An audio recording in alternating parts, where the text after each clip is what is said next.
Wagwan Foodies, welcome back to Shari's Kitchen. Today we're gonna cook some authentic Jamaican curried goat. So let's get right into it. So we have 2 pounds of goat meat here, which I've already removed the excess fat and give it a nice wash. I just made some fresh green seasoning, and this is the first ingredient that we're going to add.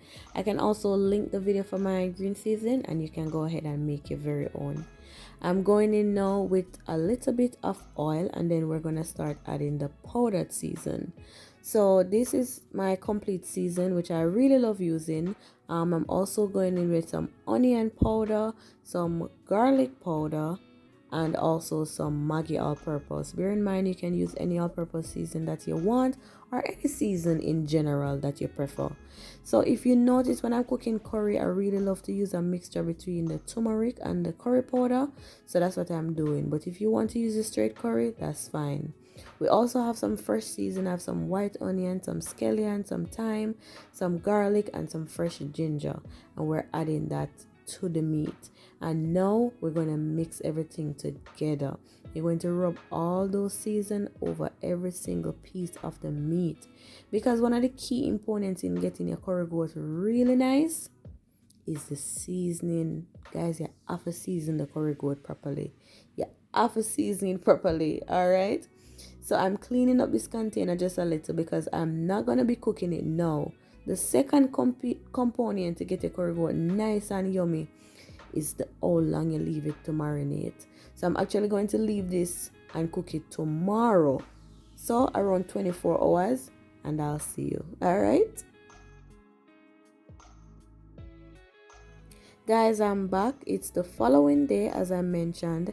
It's way over 24 hours, but it's the following day.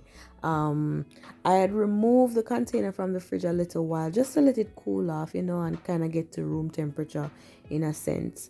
So guys, I'm not telling a lie now, it smells so good already and we don't even start cooking yet, because all those seasoning, I'm telling you. So now we're just going to get straight into cooking our goat meat. So I'm just going in with a little bit of oil. I'm adding some garlic cloves. I'm split them in half, and I'm going to burn a little bit of the curry. All right, so you just want to rub the curry in the oil and allow it to kind of toast this, roast this, but not burn. Okay, so for the goat meat, I'm going in, because it's not a lot that I'm doing, I'm removing the seasoning and just adding the goat meat. If you're cooking in bulk, you wouldn't have the time to do this. You would just add everything along with the seasoning. So this seasoning I'm just going to rest aside until later on.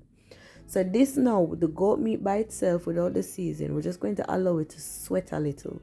So I'm just mixing up everything, and I'm going to cover it and allow it to sweat a little. Okay, so as you can see now, about 10 to 15 minutes, it already starts sweating. You can see it producing its own little juice. So when you're cooking meat like this, you want to ensure that you're using hot water. You don't want to use cold water, because that will only make the meat get tough and take a longer time to cook. So now I'm adding some water, not too much. I'm just adding a little. As you see, everything is not covered yet. We're going to leave this for 30 minutes, and my flame is on medium. We're going to leave it for 30 minutes and then come back. Kitchen smell nice. So guys, it's 30 minutes later and everything smell nice. All right, so I went ahead and set back my kettle, so I'm going to be using this water to almost cover the meat now. All right, and then I'm also topping up the flavor a little by adding a little more green season. We're going to cover this and leave it for 45 minutes. I will soon come again. So 45 minutes later, and this is how we're looking, and it's been over an hour now, so I'm almost pretty sure everything is cooked. As you see, I'm just using the fork to kind of stick in the meat and feel the texture, and everything is looking good. Everything feels right. So we're adding the seasoning now, and this is a final round for the pot, so we're adding everything.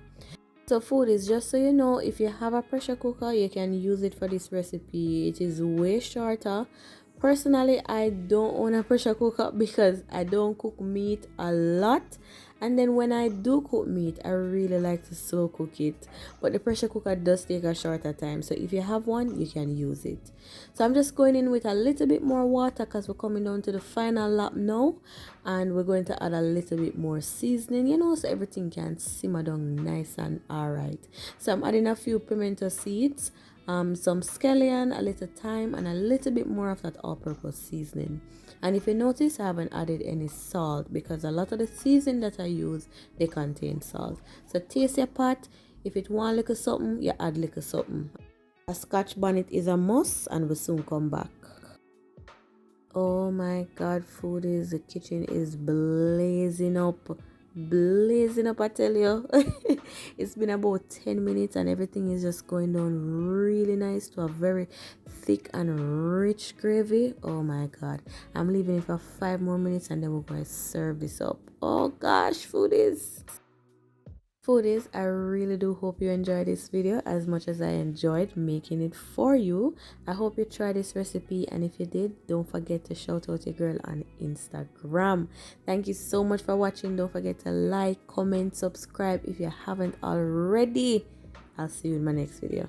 Bye.